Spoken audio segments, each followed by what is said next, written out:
RogersBuck Rogers in the 25th century.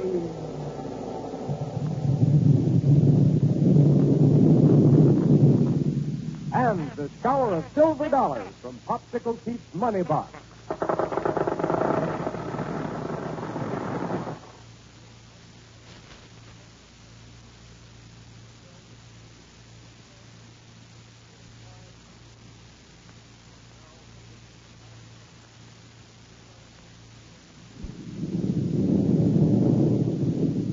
Buck Rogers in the 25th century, with its prophecy of all the wonderful things that may occur 500 years from now. Did you ever give any really serious thought to the scientific and mechanical developments of the future? Well, just keep listening to Buck Rogers and you'll have a pretty good idea of many of the things that are within the realm of scientific possibility. Now, our story so far has taken Buck and Wilma and Dr. Huer to the city of Huer, deep, deep under the earth, a city abounding in pure gold and radium. As we join our friends now, we find them all ready to start back to the surface, to report their amazing discovery to the government at Niagara, capital of 25th century America. Now, here we go, 500 years into the future. Well, folks, how about getting started on the trip home? Right, Wilma. The sooner we get started, the better. Come on, Dr. Huer. Let's pile into the mechanical mold. No, wait, Buck.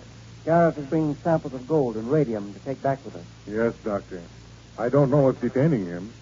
Incidentally, my friend, Yes, now, but this mechanical mole is a very wonderful machine.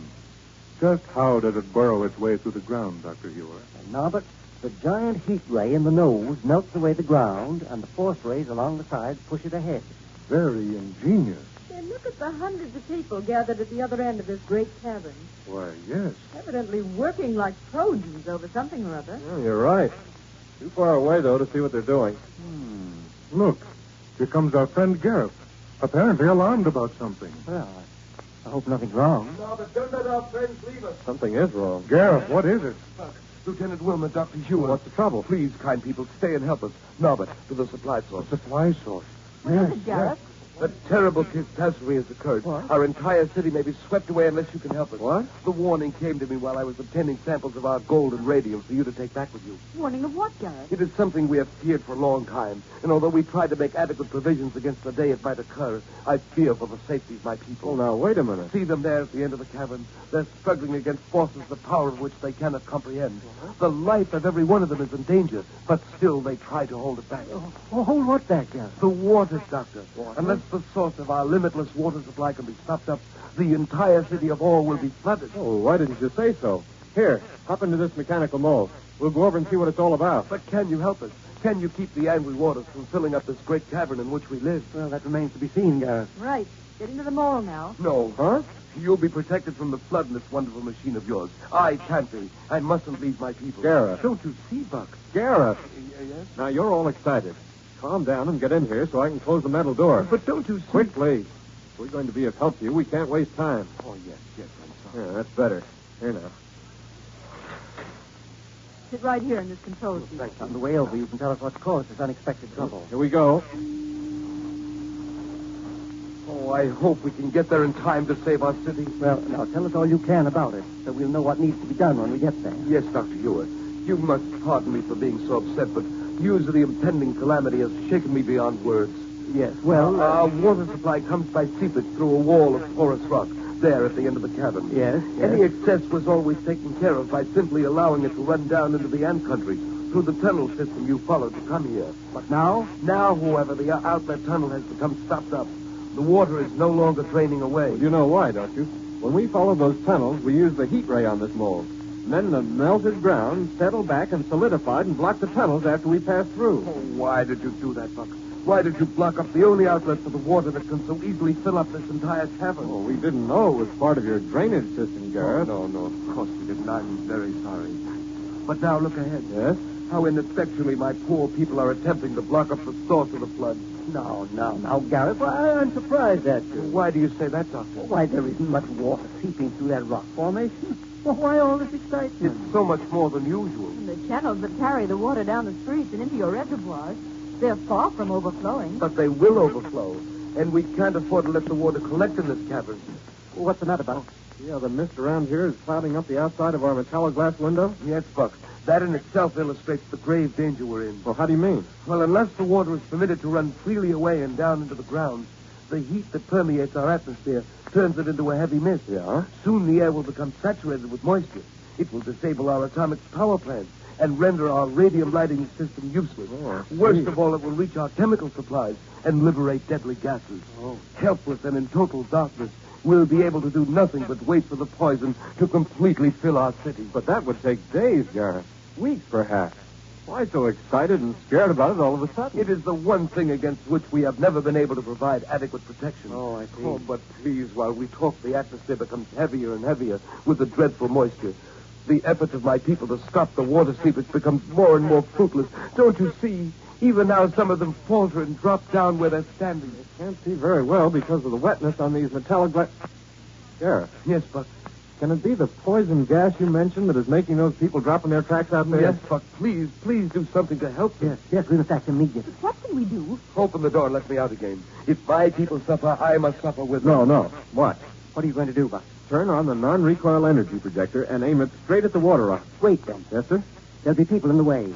If you turn on the non-recoil energy, you'll crush them against those rocks. Well, Gareth can warn them to get out of the way. Yes. Or better still, I can use just a little of the non-recoil energy and push them out of harm's way. We'll do both. Gareth, you go out there and tell them to get away from that rock formation. If they're still able to do so. Do you see? Most of them have fallen. Phew, I should think they would. Poison gas is right. And we thought there was no need to hurry. I'm going to warn my people. But the gas will get you, too, Gareth. No matter. If my people fall like... Gareth, come back. Close the door, Doctor, quick. Oh. Yes, Wilma. No, don't do it, Doctor. What? If you don't, that You don't- gas will get us, too. But, It's the only way I can see to aim this non-recoil energy projector. This window's too clouded up. but Buck. Here it goes. That's it. But are you sure you're aiming it straight at the rock formation? Yes, sir. It clears its own path through the mist. Then can't you close the doors again? This gas is terrible. Yeah, we can now. Now, Wilma, Yes, Buck? get into a pressure suit quickly. Precious suit, what for? I want you to hold back the water seepage with a hand-sized force ray while we take this mechanical mold to the other side of the cavern. We'll blast away an outlet tunnel. Okay, Buck. Hurry now. Okay.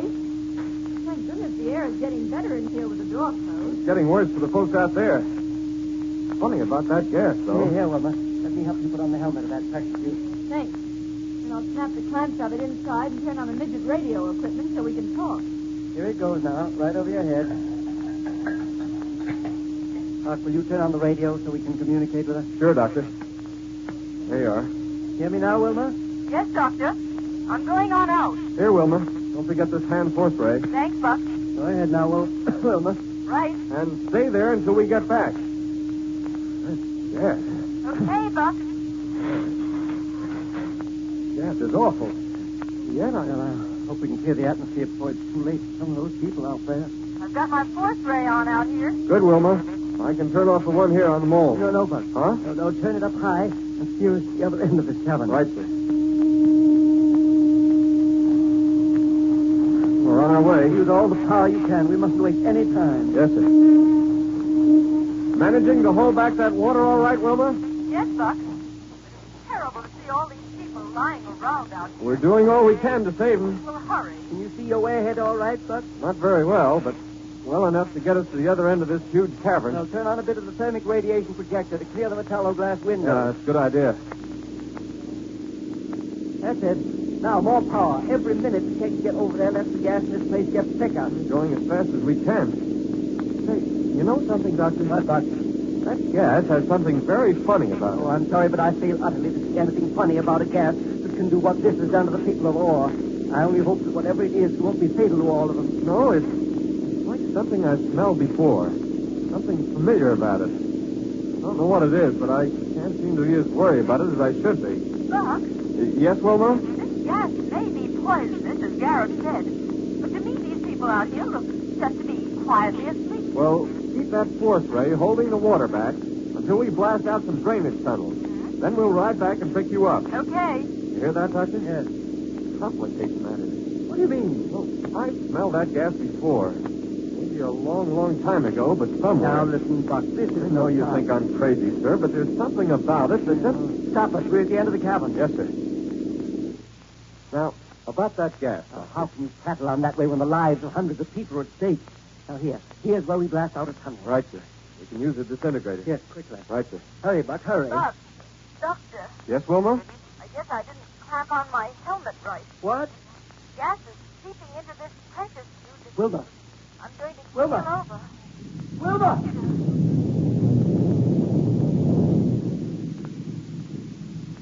Good night.